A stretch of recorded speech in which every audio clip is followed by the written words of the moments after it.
Good morning, everyone. My name is Samir Lakhani, and I'm sorry for not being able to present to you live today. I am traveling in Tanzania and have limited access to internet. Thank you all for being here and for your interest in sustainability. Today's presentation will be translated into Japanese, and so please forgive my pausing in order for this video to be paused to be translated. My name is Samir Lakhani, and I am last year's Impact Hero from Earth Company, and this is my story.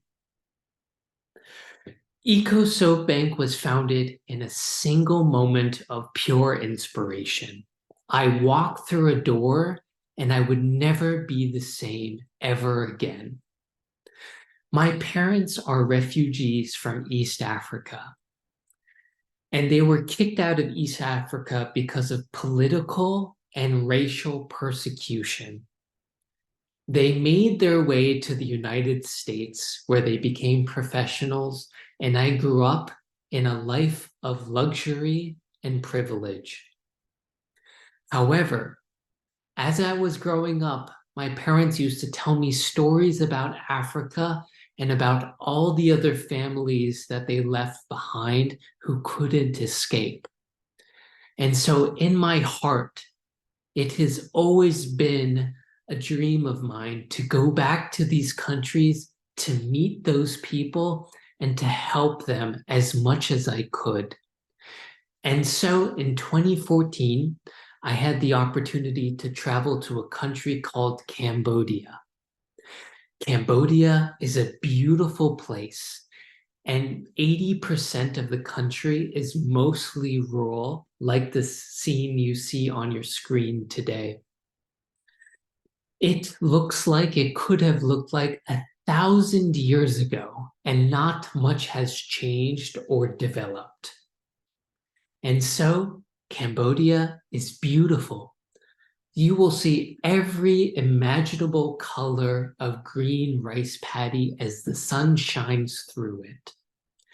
You will eat every imaginable fruit as the trees drop fruit all around you. You will hear the sounds of monks chanting late into the night. And for this, Cambodia is beautiful.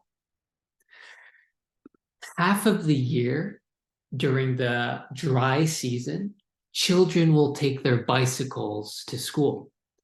And in the other half of the year, during the monsoon season, children will take boats to school as they put their hands in the water to pick up fish or shrimp, which they then eat for breakfast. If any of you have had trouble getting your kids to wake up in the morning, please think about these incredible Cambodian children. A former ambassador to Cambodia once said that Cambodia is the most dangerous place you'll ever go to. You will fall in love with it, and eventually it will break your heart. And this is my experience in Cambodia. While working in one of these rural villages, I witnessed something that would change me forever. I saw a village woman bathing her newborn child, but unfortunately, she was scrubbing his skin with laundry detergent. Laundry detergent is a product that should never be applied to the skin because it is dangerous. And I remember that child was crying. And like most of us, when we hear about the world's big problems or we see some suffering in the world, sometimes we just don't know what to do. And we are left with a very difficult feeling in our heart.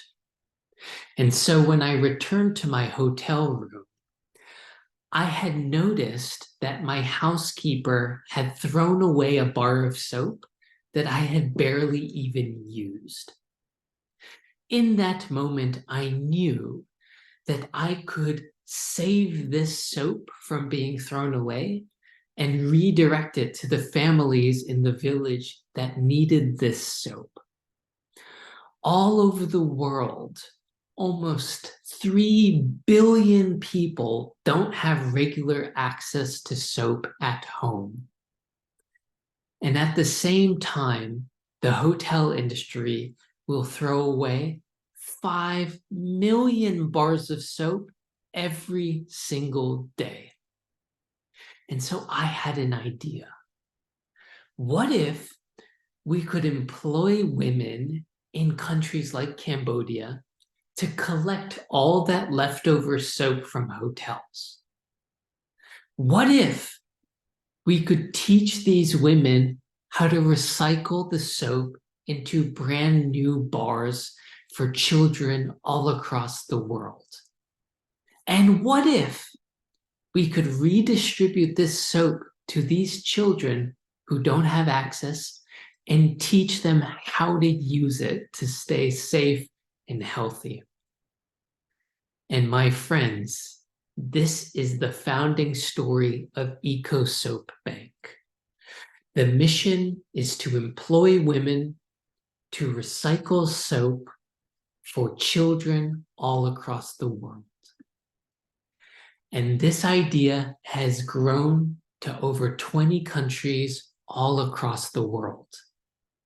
We are supporting refugees in the Middle East and in Bangladesh, and we are supporting thousands of schools all across Africa and Asia.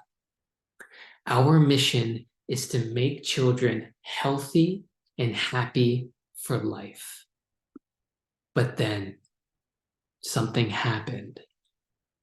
Something happened to all of us.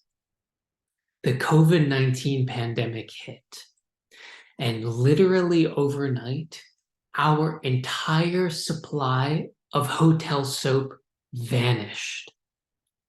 Nobody was traveling anymore, and we were employing 160 women to make this soap, but they had nothing to do. The COVID-19 pandemic showed us that soap is a life-saving product, but we had nothing to recycle. And so we jumped into action. We started calling every single soap factory in the planet to ask them if they had any soap to give us so we could give it away to slums, to refugee camps, to schools.